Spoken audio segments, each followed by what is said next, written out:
it's time for me to step up. How do you think you played?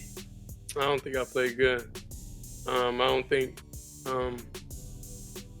I played good at all. I think it's a lot of things, we need to look at, during the week and go and just get comfortable even throwing routes, with Jerry and throwing routes with all those. Everything you know is a lie, and Shedeur Sanders just proved it by dropping a comment so wild it has the entire football world clutching its wig. Suddenly, everyone wants to know why the guy built for first-team reps is stuck watching from the sidelines. What did he say? Stick around to find out.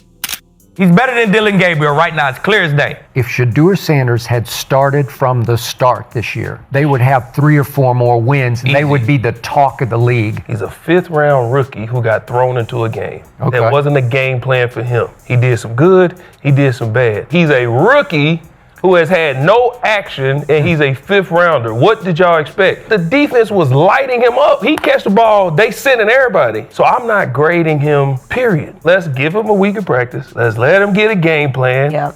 And let's let him actually get some reps. You can see that it's there. Nothing proves it faster than the chaos swirling around Shedeur Sanders right now. The man finally steps onto an NFL field, gets the crowd screaming like Beyoncé just walked out in shoulder pads, and suddenly the whole football world is pretending they didn't notice the obvious. He wasn't even given first-team reps. Bro, this loss is not on Shedeur.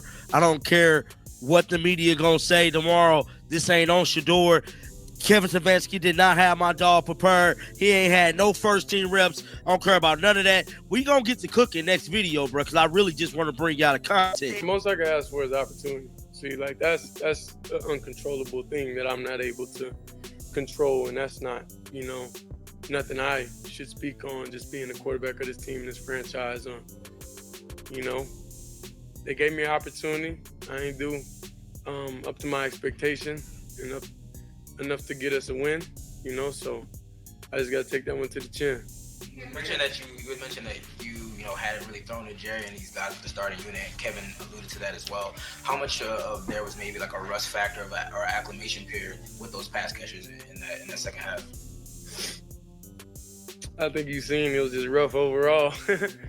Not one. They threw him into a division rivalry like, good luck, champ. Hope you memorized everyone's roots through telepathy. Did you get a chance to see Shedeur at all yesterday? I didn't. In the second half, I felt like they put him in a trick bag somewhat, but no reps with the first unit at all, even though he was a second string or third, whatever they want to call him.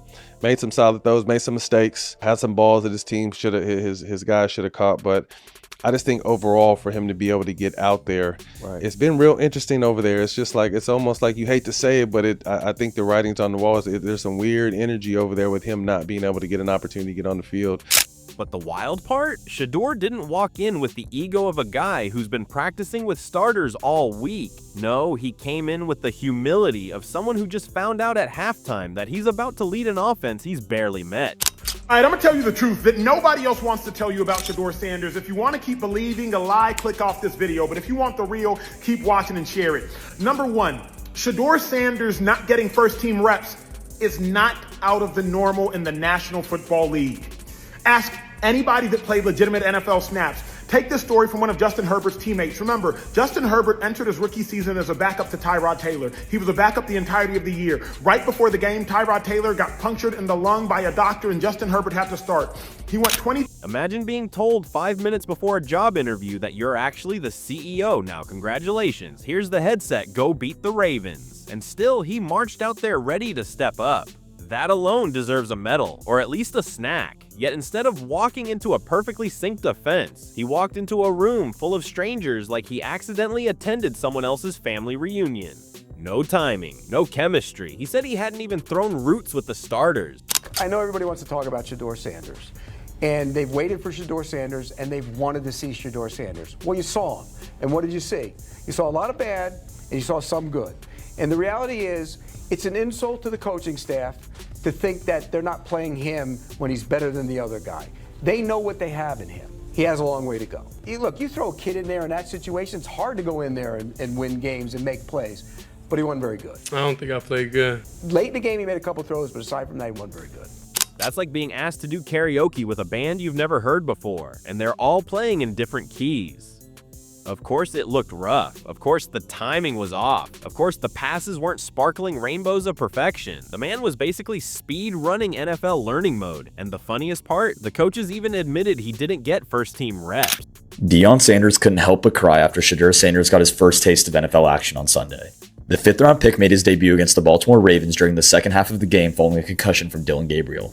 Coach Prime broke down the emotional moment to a kids clinic he was hosting on Sunday. He would go on to say that Deion Jr. called him, but he was too emotional to talk.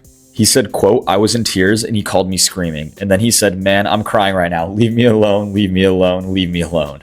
Sanders played a less than spectacular game, and he would be the first to admit that after posting only 4 completions and an interception. They just didn't say it loudly because nothing says "we believe in you" like tossing your rookie quarterback into a real game with the same preparation level as someone who showed up because they got lost looking for the concession stand. But let's be honest, the moment he got hit for the first time since Colorado, that woke him up faster than 3 shots of espresso. You could see it on his face. Oh, this isn't college anymore. These aren't the lines he's used to. These are grown men who lift other grown men for fun.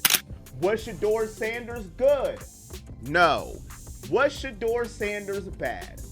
Yes. He had a bad half of football. And that's the truth. And it's okay to say it out loud and digest it and be okay with it. Let's break down the reasons of why Shedeur Sanders had a bad half of football against the Ravens. The things that he needs to work on is not running backwards from the pressure. We all know the Browns' offensive line is bad, and the Baltimore Ravens knew it. They said, we are going to blitz this young man. His tendency is to run backwards.